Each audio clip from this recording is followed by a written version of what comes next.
Assalamualaikum. Hari ini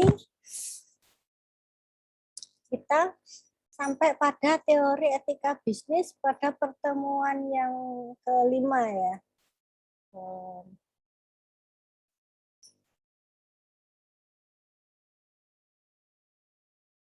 Oke. Sejarah etika. Nah, kenapa dalam pertemuan ini kita membahas filsafat? Nah, sejarah etika. Etika adalah ilmu tentang konsep tentang benar dan salah. Mungkin bisa lihat catatan di sini ya, sekitar sini ya. Ini konsep tentang benar dan salah, baik dan buruk, serta tanggung jawab. Nah, ini adalah konsep etika. Nah, ilmu apa yang melahirkan etika? Etika ini adalah lahir dari ilmu filsafat. Jadi ketika Bu Ana mencari referensi tentang sejarah etika, yang keluar adalah kajian filsafat. Jadi ilmu etika, teori etika itu lahir dari ilmu filsafat, dan sejarah filsafat dimulai sejak sebelum Masehi ya. Jadi sejak zamannya ada di sini itu zamannya Aristoteles, kemudian Immanuel Kant, terus ada Thomas Aquinas dan Plato. Nah, sebelum kita membahas tentang sejarah, kita masuk ke filsafatnya dulu.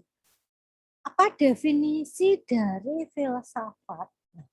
Filsafat secara harfiah adalah cinta akan hikmat. Nah, artinya apa? Di sini dikatakan definisinya adalah kajian masalah. Kajian masalah baik yang mendasar dan umum yang berhubungan tentang persoalan eksistensi, pengetahuan, nilai, akal, pikiran, dan bahasa. Nah, jadi kajian masalah tentang eksistensi, pengetahuan. Di dalam filsafat ini, ilmu yang mengkaji tentang pertanyaan-pertanyaan dalam kehidupan. Apakah suatu hal yang baik itu didasarkan pada apa? Itu. Jadi ketika filsafat ini dibicarakan, itu adalah membahas tentang asal-usul dari segala sesuatunya, entah itu eksistensi manusia, kemudian pengetahuan yang ada dalam yang dikaji oleh manusia, kemudian nilai, akal, pikiran, serta bahasa. Nah, di sini semua persoalan ini cara mengkajinya adalah dari teorinya filsafat. Metodenya apa dalam filsafat itu untuk mengkaji sebuah pengetahuan? Nah, kita lihat ke sini. Nah, ini ya. Apa metode dalam filsafat? Jadi filsafat itu ilmu yang mengajukan tentang pertanyaan. Pertanyaan tentang apa? Pertanyaan tentang kehidupan. Pertanyaan tentang nilai-nilai yang ada di dalam masyarakat. Kemudian yang kedua adalah diskusi kritikal. Jadi kritikal di sini apa? Cara berpikir kritis ya, diskusi didiskusikan. Jadi ketika ada suatu ilmu, kita menggali ilmu tersebut dengan cara apa? Ya, dengan cara berpikir kritis. Masih ada yang ingat bagaimana caranya berpikir kritis? Tentang rumus wartawan, yakni 5W dan 2H. Ada who, when, where, why, kemudian what, terus how dan how long. Jadi 5W dan 2H. Ini adalah diskusi tentang critical thinking. Nah, kemudian yang ketiga ada metode dialektik. Apa sih dialektik? Dari kata dialek. Jadi komunikasi dua arah. Nah, ini yang dipakai adalah teorinya Hegel. Nah, apa teorinya Hegel? Ada 3, yakni tesis, antitesis, dan sintesis. Nah, ini akan dibahas lebih dalam pada fakultas filsafat. Jadi, ilmu yang mengkaji tentang filsafat. Oke, sampai di sini kita ke sejarah filsafat. Nah, filsafat ini ada sejak zaman klasik. Jadi ini ya, di sini. Zaman klasik. Filsafat ada berapa cabang? Ada 3 cabang. Ada filsafat alam, ada filsafat moral, dan ada filsafat metafisika. Jadi filsafat alam adalah ilmu tentang fisika. Fisika ini membahas apa aja? Ada astronomi, ada fisika itu sendiri, kemudian kimia, biologi, kosmologi. Nah, kemudian filsafat moral. Moral di sini adalah etika. Jadi ketika kita dikatakan manusia yang bermoral atau manusia yang beretika, tentu ada nilai-nilai di situ. Nah, nilai-nilai itu kita ambil dari mana? Kalau kita berperilaku yang baik, berperilaku yang benar, biasanya acuan kita adalah nilai-nilai agama. Misalkan kalau Kristen ya acuan nilai Kristen, kemudian kalau Islam ya acuan nilai-nilai yang ada di Quran dan hadis. Nah, seperti itu. Jadi kemudian filsafat ini terbagi menjadi beberapa filsafat. Jadi ada filsafat barat, ini ya. Ada filsafat barat, filsafat Timur Tengah, filsafat India, filsafat Buddhis. Nah, itu yang beragama Buddha. Kemudian filsafat Asia Timur.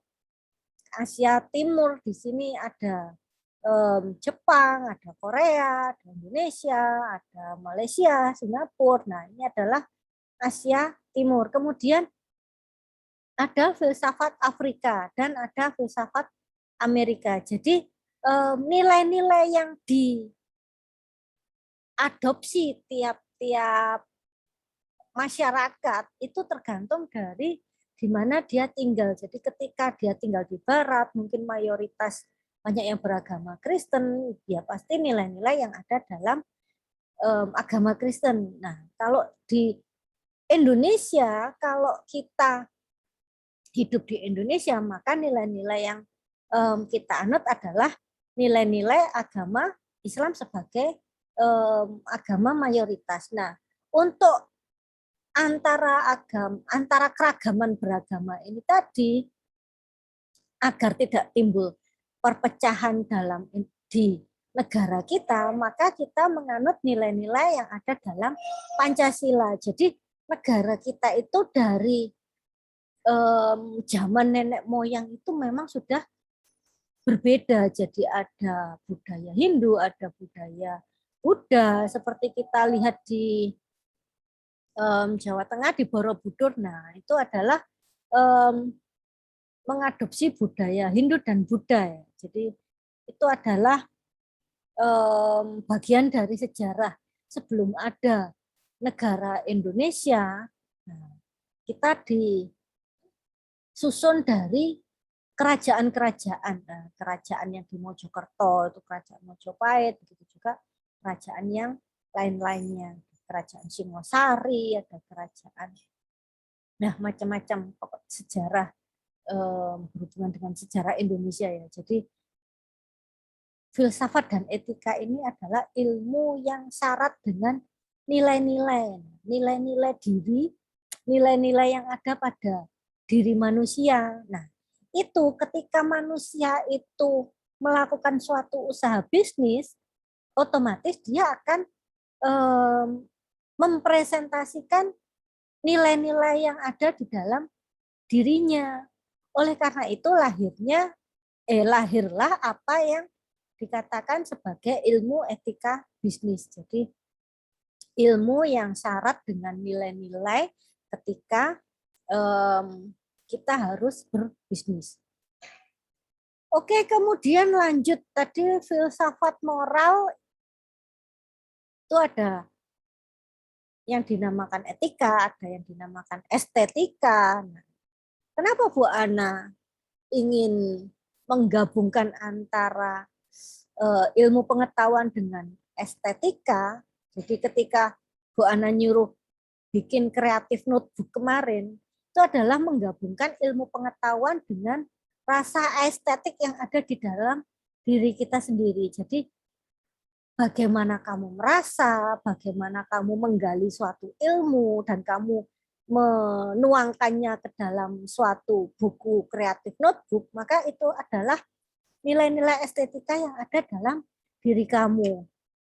Oke, kemudian yang termasuk filsafat moral di sini juga termasuk adalah filsafat politik. Nah, filsafat politik di sini apa aja? Ada filsafat hukum, pendidikan, filsafat feminis, dan filsafat olahraga. Nah, mungkin referensinya nanti bisa kalian baca sendiri. Kalau tentang hukum, pasti berhubungan dengan nilai-nilai yang apabila dilanggar pasti menghasilkan sanksi hukum. Nah, itu adalah filsafat hukum. Jadi ketika suatu negara itu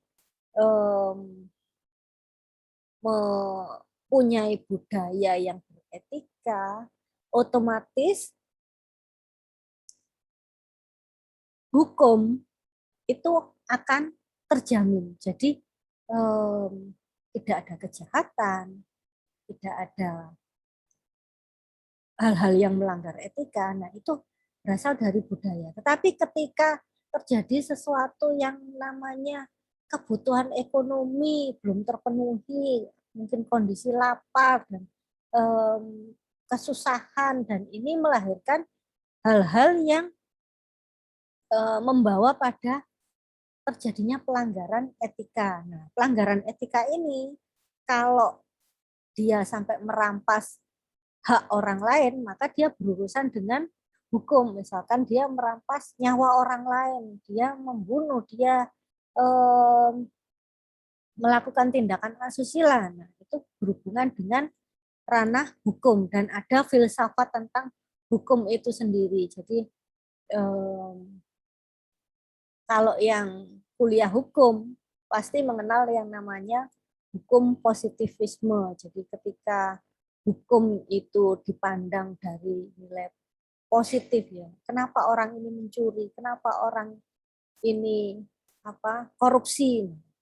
Sama-sama mencuri, tetapi kondisi orang yang korupsi itu biasanya dalam kondisi ekonominya itu mampu, ekonominya itu uangnya itu lebih banyak. Nah, tetapi kenapa kok dia korupsi? Nah, ini balik lagi ke nilai-nilai diri kita sendiri. Mungkin kalau yang miskin mencuri, oh itu karena tuntutan kebutuhan, dia tidak bisa mengendalikan kesulitannya sehingga dia pakai jalan pintas. Oke, kemudian lanjut ke filsafat metafisika. Jadi di sini ada logika, ada matematika, ada filsafat sains. Jadi ilmu-ilmu pasti, ilmu matematika, ilmu sains itu masuknya kepada filsafat metafisika atau yang namanya logika. Kemudian konsep lain tentang filsafat ini adalah filsafat ini ilmu yang luas, yang tidak memihak, dia menyelidiki tentang rasional, jadi rasionalisme seseorang, dan menyelidiki tentang masalah-masalah yang berhubungan dengan realitas, kemudian realitas kehidupan, kemudian moralitas, nah, kehidupan itu sendiri, peradaban dunia, sehingga lahirlah itu tadi, ada filsafat Barat, ada filsafat Timur Tengah, ada filsafat India, nah, filsafat Buddha. Nah, kalau yang tugasnya hari ini, Bu Ana nge-share file tentang sejarah etika. Kenapa kok daftar isinya banyak berisi nama-nama ya, nama-nama filosofis. Nah, ada Plato, ada Kant, ada Buddha, Konghucu, Ibnu Rushd, kemudian ada yang dari filsafat Islam itu ada Ibnu Rushd, ada Ibnu Sina, ada Al-Farabi. Nah, kalian bisa cari referensinya. Oke, tentang sejarah etika sampai di sini aja ya. Kemudian Bu Ana lanjutkan tentang TM6, yakni tentang teori etika. Nah, jadi nyambung antara sejarah, filsafat, dan etika. Coba lihat di catatan belakangnya Bu Ana. Tadi sudah dikatakan ya, bahwa definisi etika itu adalah lahir dari ilmu filsafat. Jadi definisinya ilmu yang mempelajari nilai dan kualitas yang menjadi standar perilaku moral. Nah, coba sini. Standar perilaku moral. Nah, apa yang dimaksud dengan moral di sini? Yakni antara kesesuaian antara ucapan dan tindakan. Jadi konsisten kalau bilang A, maka tindakannya juga A. Jangan jadi orang yang mencela-mencele, tahu nggak? Ngomongnya A, tindakannya B. Ngomongnya C, tindakannya D. Nah, ini moralnya perlu dipertanyakan. Apakah dia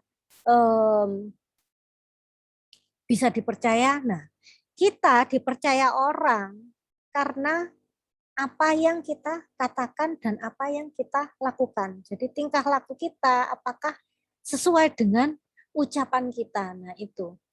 Kemudian dari definisi etika, kita lanjut ke definisi etika bisnis. Jadi kalau tadi etika itu adalah tentang nilai-nilai, benar salah, baik dan buruk, serta tanggung jawab. Nah, kalau etika bisnis adalah tingkah laku ketika kita melakukan kegiatan bisnis yang didasari oleh nilai-nilai yang ada dalam diri kita, entah itu nilai agama, entah itu nilai Pancasila, atau nilai moral norma yang berlaku di masyarakat. Nah, kemudian apa landasan etika bisnis ini? Ada 3 hal yang menjadi landasan. Jadi yang pertama adalah moralitas, yang kedua adalah kebenaran, yang ketiga adalah tanggung jawab. Nah, ketika kita bilang moralitas, moral atau akhlak, nah itu kita mengacunya pada ajaran agama, apakah dia bermoral, apakah dia berakhlak. Nah, itu filosofinya adalah falsafah yang ada dalam hadis dan Quran. Kemudian kebenaran. Nah, kebenaran ini apakah kita bisa memperoleh suatu ilmu tentang kebenaran, kebenaran yang hakiki. Misalkan kalau manusia itu mati, apa yang terjadi dengan manusia itu? Nah, ini adalah kebenaran yang ilmunya harus berasal dari firman Tuhan, firman Allah. Nah, itu. Jadi etika di sini adalah hal yang berlandaskan pada kebenaran agama. Tadi sudah dikatakan moralitas berhubungan dengan akhlak tingkah laku manusia yang baik dan benar. Kemudian kebenaran, ini berhubungan dengan hal-hal yang di luar mungkin di luar daya pikir kita. Tetapi hal itu sudah ada kalau misalkan kita mengkaji lebih dalam kebenaran yang ada yang disebutkan dalam Quran. Nah, kayak gitu. Jadi kalau dulu dikatakan langit lapis 7 ya. Kalau orang dulu mungkin tidak bisa membuktikan kebenaran bahwa langit itu lapis 7.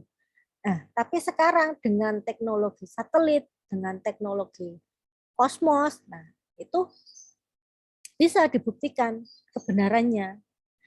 Oke, kemudian landasan yang ketiga adalah tanggung jawab. Jadi seseorang yang beretika, seseorang yang bermoral itu haruslah orang yang bertanggung jawab. Ketika dia menjanjikan sesuatu, maka dia harus melakukannya. Nah, tanggung jawab di sini tidak cukup hanya dengan melakukan suatu hal dengan sebaik-baiknya, tetapi harus melakukan setiap kegiatan yang ada di kehidupan kita ini dengan sepenuh hati. Misalkan kalian kuliah, ya sudah. Kalau kalian niatnya kuliah, niat ingsun kuliah, tugasnya kuliah itu apa sih? Belajar. Nah, belajar dipandu dengan dosen. Ketika dosen ngasih tugas, ya dikerjakan. Jangan dosennya nyuruh bikin tugas apa nggak direspon. Nah, ini berhubungan dengan etika juga. Jadi hari ini Bu Ana mau negesi ya, maksudnya Bu Ana mau yang ada dalam grup itu yang namanya belum Bu Ana save, itu artinya dia belum pernah nugas, dia belum pernah WA Bu Ana. Nah, itu nanti akan detail sama Bu Ana. Jadi dari kemarin pertemuan dengan 5E dan 5F ada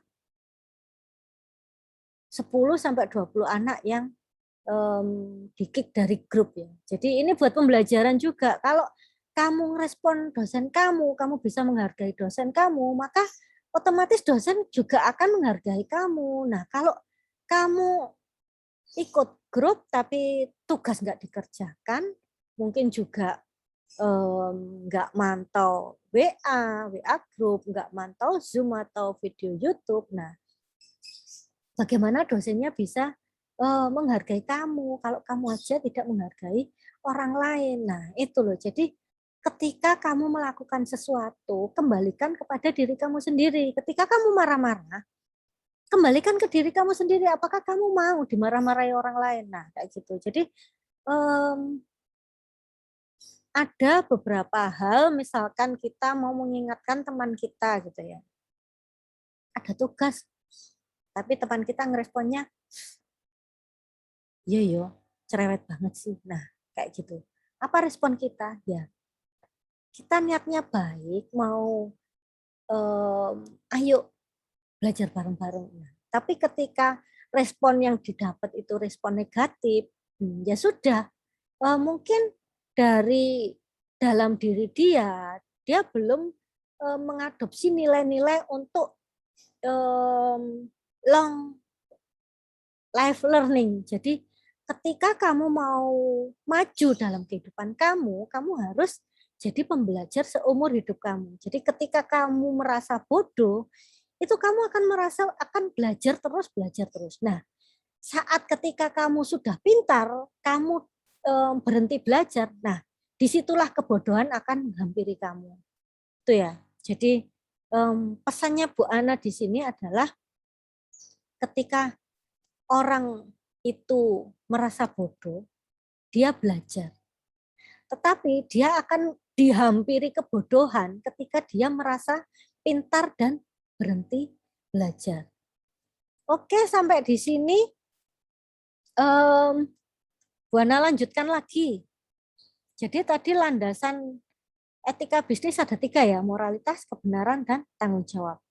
Kemudian bagaimana sejarah etika bisnis. Jadi sejarahnya etika bisnis ini sudah diterapkan sejak awal abad ke-21 Masehi di Eropa. Jadi ini mulai munculnya pemikiran kapitalisme. Nah, soal pemikiran kapitalisme ini apa sih? Kapitalisme ini adalah pemikiran untuk mengumpulkan materi, uang sebanyak-banyaknya. Nah, ada beberapa pandangan tentang kapitalisme ini yang dirasa bahwa pemikiran kapitalisme ini loh tidak cocok diterapkan di Nusantara, di Indonesia. Kenapa? Karena kita sendiri mengacu pada nilai agama yang mengajarkan bahwa ketika kamu bersedekah, maka harta yang kamu sedekahkan akan dikembalikan 7 kali lipat sama Allah, ya kan? Sedangkan kapitalisme ini dia menghitung setiap rupiah yang dikeluarkan untuk orang lain. Nah, inilah bedanya prinsip kapitalisme yang diterapkan di Indonesia. Ini sebisa mungkin kita ganti dengan pemikiran paradigma Nusantara. Nah, pemikiran paradigma Nusantara itu apa sih? Ya nilai-nilai berbagi, nilai-nilai sedekah, nilai-nilai mengasihi orang lain. Jadi tidak memandang semua hal dari uang. Nah, ketika kamu bekerja pun seperti itu. Ketika kamu bekerja, mungkin atasan kamu menggaji kamu dengan gaji yang belum sepantasnya atau belum gaji yang layak. Jangan melihat dari uangnya. Ketika kamu mau melakukannya itu dengan ikhlas, kamu harus yakin, percaya bahwa loh, yang gaji selebihnya itu loh, itu Allah. Jadi ketika kamu belajar, itu juga apakah yang menilai itu Bu Ana? Jadi ketika kamu belajar, oh dapat nilai A, dapat nilai E, misalkan seperti itu ya. Nilaimu itu bukan yang ada di dalam KHS. Jadi ketika kamu belajar, yang menilai kamu itu adalah Gusti Allah. Jadi ketika kamu dirasa sebagai pribadi yang kompeten, kamu akan ditempatkan sesuai dengan kompetensi kamu. Jadi itu seperti apa ya? Jadi pemikiran kita yang hanya memandang semua hal itu dari kacamata yang bisa dilihat, nah, itu terkadang banyak banyak hal ketika tangan-tangan Allah bekerja membantu kita dan kita tidak menyadari itu. Jadi dulu ceritanya begini, Wana kan kuliah di Unimas ya, kemudian kerja juga enggak, berkomunitas juga enggak. Nah, dapat jodohnya dari mana? Nah, ketika jodoh itu hanya ada di benak, di pikiran Bu Ana bilangnya, oh Neo ya punya pacar anak Surabaya gitu ya. Nah, ketika pemikiran itu ada secara ajaib, berapa bulan kemudian Bu Ana diarahkan pada satu kegiatan. Nah, ketemulah di situ. Jadi ketika kita melakukan sesuatu itu dengan ikhlas, dilakukan sebaik mungkin, maka hasilnya mungkin tidak langsung terlihat, tetapi akan terlihat 5 tahun ke depan, 10 tahun ke depan. Itu biasanya kita ngerasa gini, iya ya kan ini dulu yang pernah aku pikirin ya, sekarang kok keturutan semua. Nah, kayak gitu loh. Itu adalah keajaiban-keajaiban kecil yang menumbuhkan nilai pribadi yang baik, bahwa oh kalau Allah itu sayang banget sama kita, berarti kita juga harus menyayangi orang lain, mengasihi orang lain. Kalau misalkan ada temen ngutang nggak membayar, ya sudahlah biarkan, nanti pasti kalau dia sudah punya uang, dia pasti ganti. Kalaupun dia tidak punya uang, biarkan Allah yang ganti. Nah, itu. Jadi pemikiran kapitalisme itu ya, hal yang harus kita pikirkan ulang. Jadi apakah itu sudah sesuai dengan apa yang ada di hati kita, hati nurani kita, apakah itu jadi suatu ganjalan, misalkan kita jualan barang, misalkan ditawar gitu ya, ya sudahlah kasihan, ditawar 500, ditawar 1000, ya sudahlah kasihkan. Begitu juga kalau kita membeli sesuatu, kalau orangnya sudah ngasih harga sekian gitu, ya sudahlah dibayar. Memang kalau teori ekonomi itu ya harus ditawar dulu Bu, itu nanti kan bertentangan dengan nilai ekonomi, membeli dengan sebanyak-banyaknya dengan harga semurah-murahnya. Ya memang benar, tapi itu dikembalikan lagi dengan nilai-nilai yang kita adopsi, nilai-nilai yang ada di dalam diri kita sendiri. Apakah kamu tega misalkan orang lain berbuat hal yang sama kepada kamu ketika kamu berjualan, nah, kayak gitu.